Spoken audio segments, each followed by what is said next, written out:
শাহজালাল বিজ্ঞান ও প্রযুক্তি বিশ্ববিদ্যালয় ভর্তি পরীক্ষা 2025-26 শিক্ষাবর্ষে ভর্তি পরীক্ষায় অংশগ্রহণ শিক্ষার্থীদের চতুর্থ মেরিট লিস্ট প্রকাশ করা হয়েছে। তবে এখন সকল শিক্ষার্থীদের যারা শাহজালাল বিজ্ঞান ও প্রযুক্তি বিশ্ববিদ্যালয়ের মেরিট পজিশন খুব কাছাকাছি আছো, তবে তোমাদের 5 মেরিট লিস্ট প্রকাশ করা হবে কি হবে না এই নিয়ে প্রশ্ন অনেক শিক্ষার্থীদের। এখন তোমাদের কাছে ক্লিয়ার করবো যে তোমাদের 5 মেরিট লিস্ট কীভাবে দেওয়া হবে।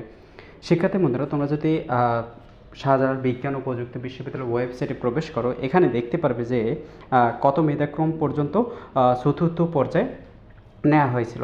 দেখো, এখানে ফার্স্ট অফ অল যে সকল শিক্ষার্থী বি ইউনিট থেকে মানবিক থেকে যারা রয়েছে তোমাদের নেওয়া হয়েছিল লাস্ট চতুর্থ পর্যায়ে 475 থেকে 494 পর্যন্ত, এবং বি ইউনিটের সায়েন্স শিক্ষার্থীরা তোমরা যারা রয়েছে তোমাদের নেওয়া হয়েছে 326 থেকে 350 পর্যন্ত। আর এ ইউনিটে যে সকল শিক্ষার্থী রয়েছে তোমাদের 3711 থেকে 4710 পর্যন্ত। আর আর্কিটেকচার ডিপার্টমেন্টে A2 যারা রয়েছে তোমাদের নেওয়া হয়েছে লাস্ট 49 থেকে 52 পর্যন্ত লাস্ট সাবজেক্ট প্রোভাইড করা হয়েছে।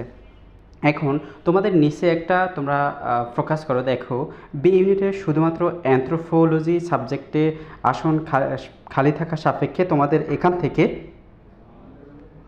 চতুর্থ পর্যায়ে সাবজেক্ট প্রোভাইড করা হয়েছে বি ইউনিটে লাস্ট অ্যানথ্রোপোলজি সাবজেক্টে আসন খালি থাকা সাপেক্ষে।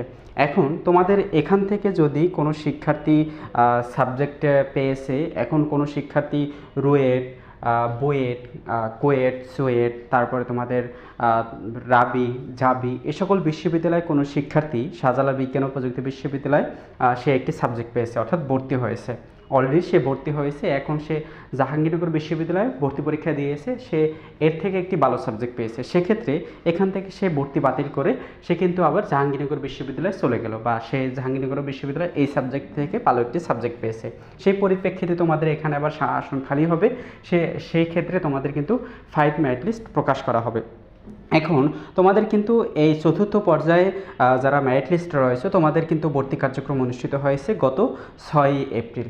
এখনও কিন্তু তোমাদের 5 মেরিট লিস্ট দেওয়া হয়নি, এখন তোমাদের ওয়েট করা হচ্ছে, যে কারণ কোনো শিক্ষার্থী যদি শূন্য আসন থাকে, টোটালি ধরো বি ইউনিট থেকে যদি 10টি আসন ফাঁকা বা 5টি আসন ফাঁকা হয়, এবং এ ইউনিটে যদি ধরো তোমাদের 15টি বা 20টি আসন ফাঁকা হয়, সেক্ষেত্রে তোমাদের আবার 5 মেরিট লিস্টের জন্য ভর্তি বিজ্ঞপ্তি প্রকাশ করা হবে।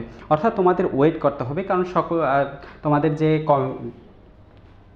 কমিউনিটি আছে, যে ভর্তি পরীক্ষার যে কমিউনিটি আছে, তারাও কিন্তু অপেক্ষা করতেছে কোনো শিক্ষার্থী যদি ভর্তি বাতিল করে বা ডকুমেন্টস যদি ভুল প্রমাণিত হয়, সেক্ষেত্রেও কিন্তু ভর্তি বাতিল হয়ে যায়। এই পরিপ্রেক্ষিতে কিন্তু সাবজেক্টের আসন খালি হয়, সেক্ষেত্রে তোমাদের কিন্তু পরবর্তীতে 5 মেরিট লিস্ট প্রকাশ করা হবে। অতএব তোমাদের ওয়েট করতে হবে। দেখো, গোয়িং উইক যে রয়েছে তোমাদের চলতি সপ্তাহে যে রয়েছে, চলতি সপ্তাহে তোমাদের যদি শূন্য আসন থাকে, সেক্ষেত্রে তোমাদের চলতি সপ্তাহে কিন্তু 5 মেরিট লিস্টের ভর্তি বিজ্ঞপ্তি প্রকাশ করা হতে পারে। অতএব তোমাদের ওয়েট করতে হবে। আর তোমাদের এখান থেকে বি ইউনিটে কত দূর পর্যন্ত সায়েন্স এবং আর্টস শিক্ষার্থীরা এবং এ ইউনিটে কত দূর যেতে পারে সেই সংক্রান্ত নিয়ে বিস্তারিত অ্যানালাইসিস করা হয়েছে, যা তোমাদের ডিসক্রিপশনে লিঙ্ক দেওয়া থাকবে, সেখান থেকে তোমরা দেখতে পারবে। অর্থাৎ তোমরা বি ইউনিটে আর্টস শিক্ষার্থীরা কত দূর পর্যন্ত সাবজেক্ট পেতে পারো, অথবা সায়েন্স শিক্ষার্থীরা কত দূর পর্যন্ত সাবজেক্ট পেতে পারো, সেটা নিয়ে কিন্তু বিজ্ঞপ্তি প্রকাশ করা হয়েছে বা তোমাদের আপডেট দিয়েছে, এবং পরবর্তী আপডেট পেতে চ্যানেলটির সাথেই থাকবে।